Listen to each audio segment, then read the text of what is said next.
Hello and welcome. My name is Seminarian Paul Lacombe, and this is the second episode of Heroes of Our Faith.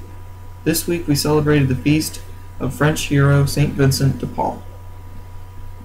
I know what you're thinking, now that you're sure that this video is going to be about serving the poor, because the first thing I think about when I hear Saint Vincent de Paul is those little brown bags you get around Thanksgiving in the parish that they ask you to fill up with food, and that is so beautiful. And I really hope that we all do that around Thanksgiving. But for this video, I think St. Vincent has a slightly different lesson to offer, and one that is equally important. St. Vincent started his life on the farm, and his father came out to him and said, "Look, Vincent, you're better than this. You've got so much to offer, and there's nothing here for you." And so he sent Vincent to Paris, sent him to Paris, France, where he studied to become a priest and was ordained at 19 years old.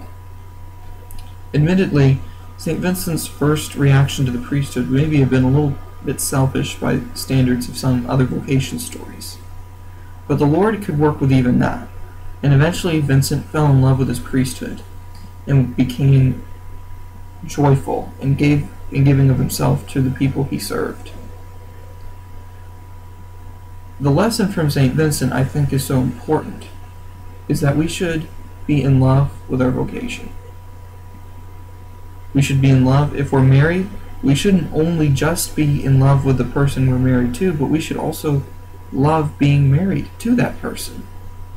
We should also, as a seminarian or someone in discernment, we should love our time in the seminary, and we should love our time in discernment.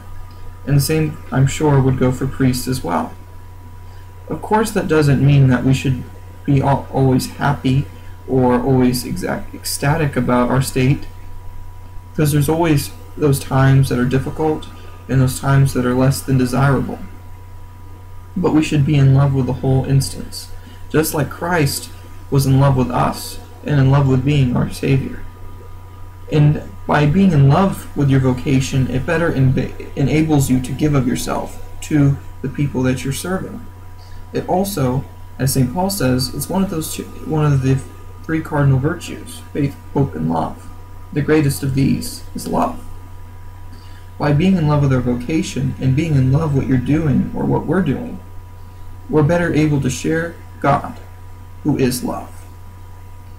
Please be sure to tune in next week when we talk about hero Saint Maria Faustina, one of the saints that John Paul II revered. God bless you.